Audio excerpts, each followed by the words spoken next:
মনে হচ্ছে না রমজান মাস এসেছিল, কত দ্রুত আমাদের মাছ থেকে চলে যাচ্ছে। আমাদের জীবনটাই এইভাবে এক সময় শেষ হয়ে যাবে। আল্লাহ যেন আমাদের জীবনটাকে মূল্যায়ন করা তৌফিক দান করেন। আজকে তেলাওয়াত হবে সূরা যারিয়াতের 31 আয়াত থেকে নিয়ে 60 আয়াত শেষ পর্যন্ত। সূরা তুর, সূরা নাজম, সূরা কমর, সূরা আর-রহমান, সূরা ওয়াকিআ এবং সর্বশেষ সূরাতুল হাদীদ। প্রিয় হাজরিন, গতকালকে সূরা আহকাফের থেকে কিছু অংশ জিনদেরকে নিয়ে বলেছিলাম। সূরা যারিয়াতের ঠিক 56 নম্বর আয়াতে আল্লাহ রাব্বুল ইজ্জত ওয়াল জালাল জিনদের এবং মানুষদের ব্যাপারে বলেছেন, ওয়া মা খালাকতুল জিন্না ওয়াল ইনসা ইল্লা লিয়াবুদুন।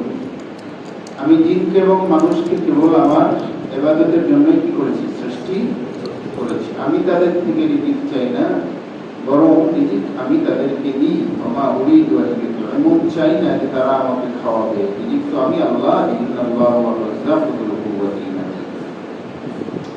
মানে আমি তাদেরকে বানাইছি এই জন্য না যে তারা আমাদের ভরণ, তারা আমার ভরণ পছন্দের ইত্যাদি। যেমন দুনিয়ার মানুষ কাউকে লালন পালন করে, সন্তানাদি লালন পালন করে, যে একটা সময় গিয়ে তারা আমাকে দেখভাল করবে, ভরণ পোষণ দেবে। যখন ছেলে মেয়ে ভরণ পোষণ দেয় না, তখন মা বাবা অভিযোগ করে বলে যে আমি কত কষ্ট করে এদেরকে মানুষ করছি, অথচ আমাদের তো ভরণ পোষণ দেয়। তার মানে মা বাবা বলে যে সন্তান লালন পালন করে না, আমার কোনো স্বার্থের জন্য সন্তান লালন পালন করছি না, নিঃস্বার্থ সন্তান লালন পালন করছি। কিন্তু মনের ভিতরে সুপ্ত আকাঙ্ক্ষা থাকে যে হ্যাঁ, সন্তান বড় হয়ে আমাকে দেখভাল করবে, এবং কিন্তু কি থাকে, ধরনের আকাঙ্ক্ষা থাকে, এবং যত বয়স হতে থাকে তত এই আকাঙ্ক্ষা কিন্তু কি বেড়ে যায়। আর একেবারে যখন অনেক বেশি বয়স হয়ে যায়, তখন একটা পর্যায়ে মুরব্বী মানুষ, যারা বয়স্ক মানুষ আছে, এটা দেখেছি নিজেদের ব্যাপারে, অন্যদের ব্যাপারে, তখন এই মুরব্বীরা সন্তান আদিকে মনে করে যে হয়তো আমাকে দেখভাল করা হচ্ছে না, বা আমার যথেষ্ট তদারকি হচ্ছে না। এটা কি এক সময় কিন্তু মুরব্বী বয়স্ক মানুষ ফিল করে, কারণ তখন তারা একাকী হয়ে যেত, নিঃসঙ্গ হয়ে যায়। নিঃসঙ্গ একাকী হয়ে যাওয়ার কারণে এই একাকিত্বটা তারা এমনই করে, সন্তান মনে করতেছে আমি তো চেষ্টা করতেছি মা বাবার খোঁজ খবর নেওয়া, ডাক্তার, চিকিৎসা, এগুলো, কিন্তু মা বাবা বা মুরব্বী, এটা হলো বয়সের কারণে, তখন নানাবিধ তারা এসে আক্রান্ত হয়ে যায়, মনে করে কি আমার সন্তান কেউ আমার খোঁজ খবর রাখে না।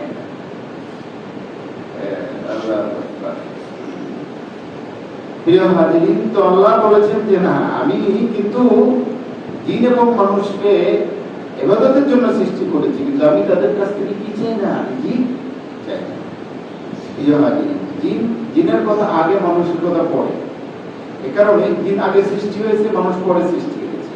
সঙ্গত কারণেই জিনের কথা আগে চলে এসেছে। ইয়াবুদুনের ব্যাখ্যা করতে গিয়ে মুজাহিদ বলেন যে আমরুহুম, আমি তাদেরকে নির্দেশ দিয়েছি আমার নির্দেশ পালন করার জন্য, আমার নিষেধাজ্ঞা থেকে বিরত থাকার জন্য আমি কি করেছি, তাদেরকে সৃষ্টি করেছি। প্রিয় হাজির, মানুষ তো অনেক কাজ করে, তাই না? কিন্তু আল্লাহ বলছেন যে শুধু আমার ইবাদতের জন্যই বানাইছি। তাহলে মানুষ কি খাবে না, ঘুমাবে না, বিশ্রাম করবে না, বউ বাচ্চা নিয়ে ঘুরতে যাবে না, আনন্দ ফুর্তি করবে না, এগুলো কি করবে না? আল্লাহ ওগুলোকে নিষেধ করছেন, নিষেধ করেন। আল্লাহ বলেছেন আমার ইবাদতের জন্য। এটা দুটো অর্থ হতে পারে, অন্যগুলো করবে কি করবে না। একটা অর্থ হলো মানুষ দুনিয়ার জীবনে অনেক কিছু করে, সেগুলো কি মানুষ প্রাসঙ্গিক মনে করে নাকি? হ্যাঁ, আমরা তো প্রাসঙ্গিক মনে করি না, তাই না? দুনিয়াতে মানুষ যদি বলে তার লক্ষ্য উদ্দেশ্য কি, দুনিয়ার জীবনে মানুষ এক একটা লক্ষ্য উদ্দেশ্য বলে, যদিও এগুলো আসল লক্ষ্য উদ্দেশ্য না, কিন্তু এর বাইরে তো অনেক কাজ। যেমন যে আল্লাহ বলেছেন জিনকে এবং মানুষকে আমার ইবাদতের জন্য সৃষ্টি করেছে। তো মানুষ দুনিয়ার জীবনে কত কাজ করে, তো এগুলো কথা না বলে বলে শুধুমাত্র আমার ইবাদতের জন্য বলছে। দুটো অর্থ হতে পারে। একটা অর্থ দেখুন, যদি আপনাকে জিজ্ঞাসা করি আমি, ভাই আপনি কি করেন, তখন যারা স্টুডেন্ট বলে হুজুর আমি স্টুডেন্ট পড়ালেখা, আপনি কি করেন ভাই? ব্যবসা করেন। আপনি কি করেন? আমি একটা প্রাইভেট কোম্পানি। আপনি কি করেন ভাই? আমি একটা গভর্নমেন্ট। আপনি কি করেন? আমি স্যার তো কেন এই যাদেরকে জিজ্ঞাসা করলাম, তারা ঘুমায় না, খায় না, তারপরে ওয়াশরুমে যায় না। তো কেউ কি বলে যে ভাই আমি তো প্রত্যেকদিন 2-3বার ওয়াশরুমে যাই, তারপরে এগুলো কি কেউ বলে? তার মানে এগুলো মানুষের জীবনের আসল নয়, এগুলো প্রয়োজনের তাগিদে মানুষ করে।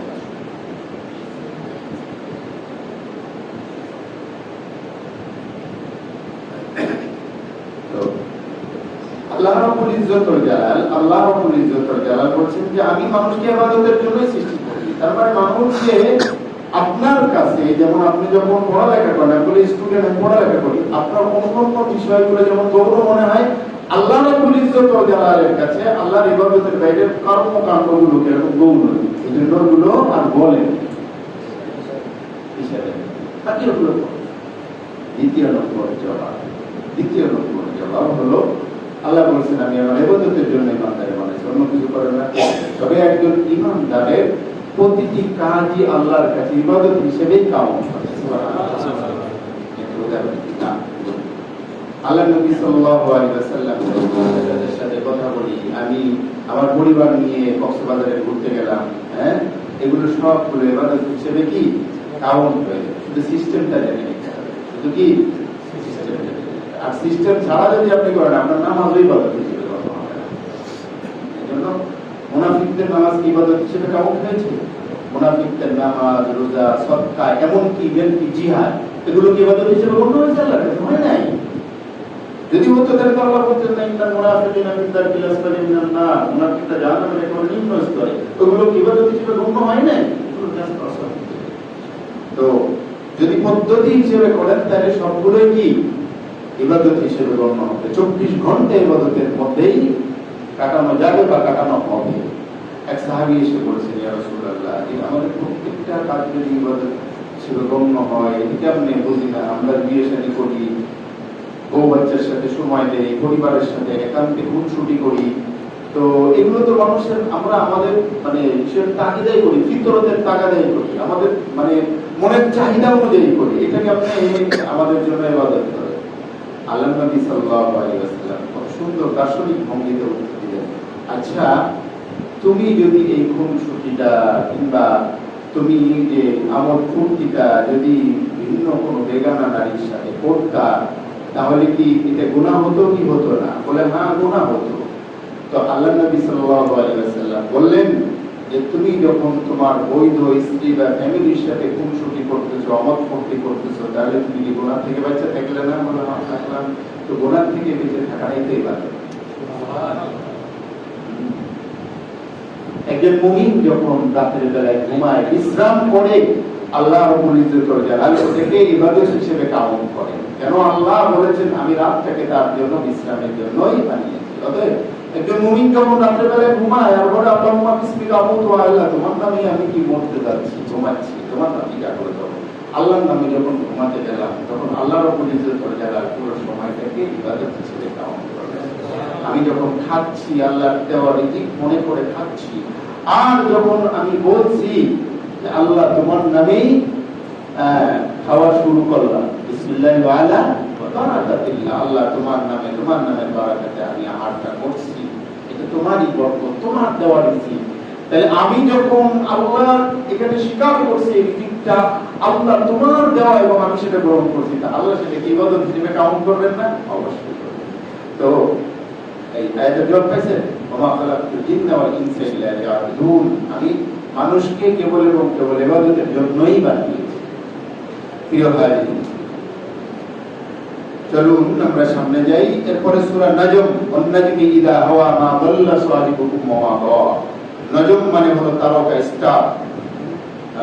আল্লাহ এখানে নজম বা তারকার কসম দিয়েছে।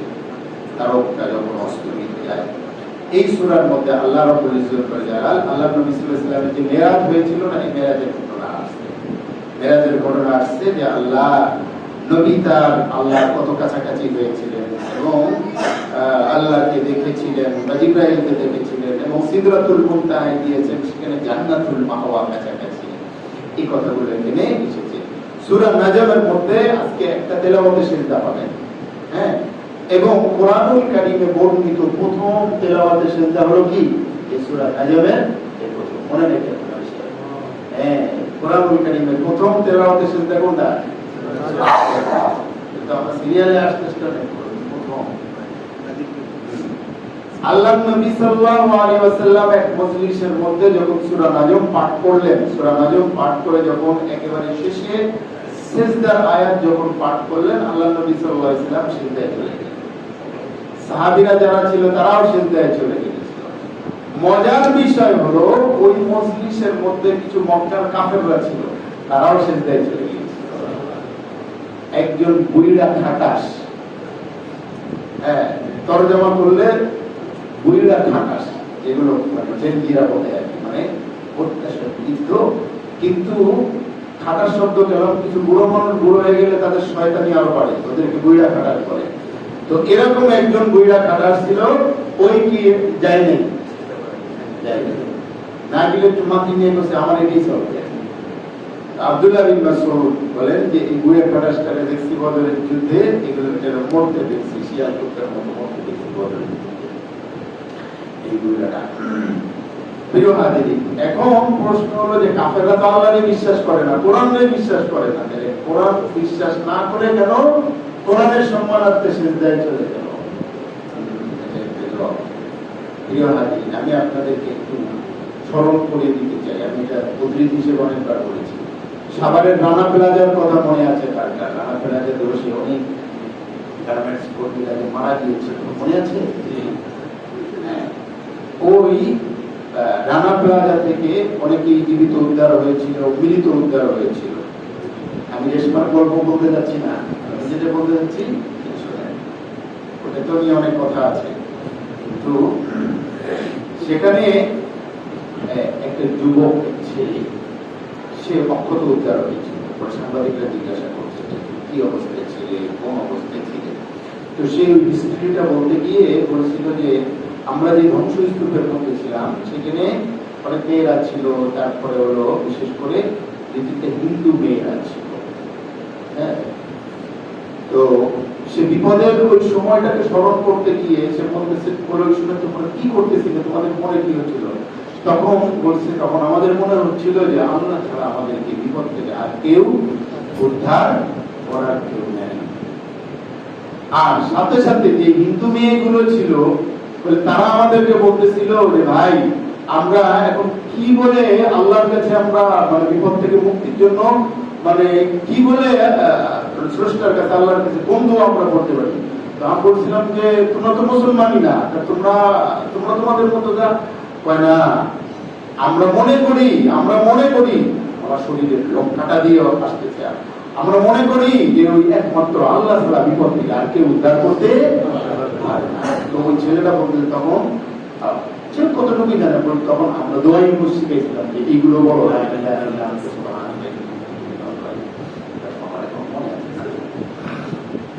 তো প্রিয় হাজিরিন, এখান থেকে উদ্দেশ্য হলো মানুষের সিচুয়েশন, পরিস্থিতি যখন এরকম হয় তখন কাফের মুশরিক বেদবিন তারা মনে করে যে আল্লাহ আমিনাল্লাহি ইল্লা ইলাইহি, এই সংকটে আল্লাহ ছাড়া আর কেউ রক্ষা করতে পারে না। তো উলামায়ে কেরাম লিখেছেন, তাফসীরকাররা, আল্লাহর নবী যখন সিজদায় চলে গেলেন, সাহাবীরা সিজদায় গেলেন, তখন তাদের ভিতরে একটা ভীতির সঞ্চার হচ্ছিল, একটা ভীতির পরিবেশ, ভয়ের একটা, আল্লাহ আমি সিজদা হচ্ছে, আমরা যাবো না যদি আল্লাহ আমাদের উপর কোনো ধরনের, তখন এই ভয়ের কারণে কি চলে গিয়েছে। কিছু খারাপ আছে যারা চরম অবস্থার মধ্যেও এগুলো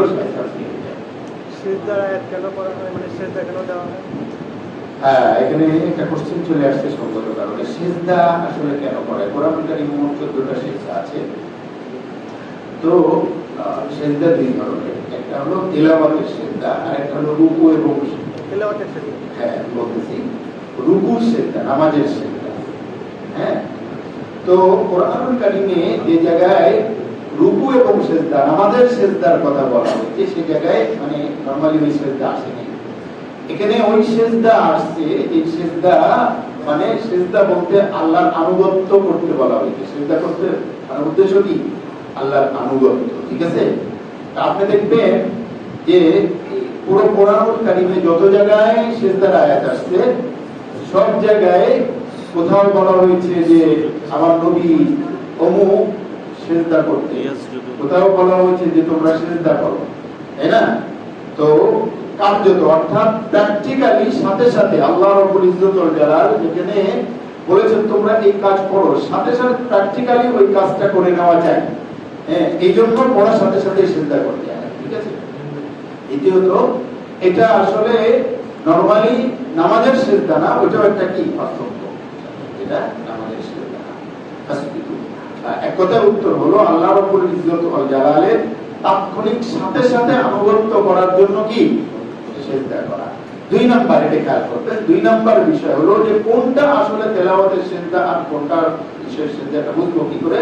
তো সেটার জবাব হলো যে জায়গাগুলোতে আমাদের নবী করিম সাল্লাল্লাহু আলাইহি ওয়াসাল্লাম তেলাওয়াত করে সেজদা দিয়েছেন তাৎক্ষণিকভাবে, সেটা বুঝে নিতে হবে তেলাওয়াতের সেজদা। আর যেখানে তেলাওয়াত করে সেজদা দেয় নাই অথচ সেজদার কথা উল্লেখ হয়েছে, বোঝা গেল ওটা অন্য সেজদা, অর্থাৎ নামাজের সেজদা বা অন্য বিষয়। ঠিক আছে প্রিয় হাজিরিন, আজকে আমাদের তেলাওয়াতের মধ্যে পছন্দের একটা সূরা আছে।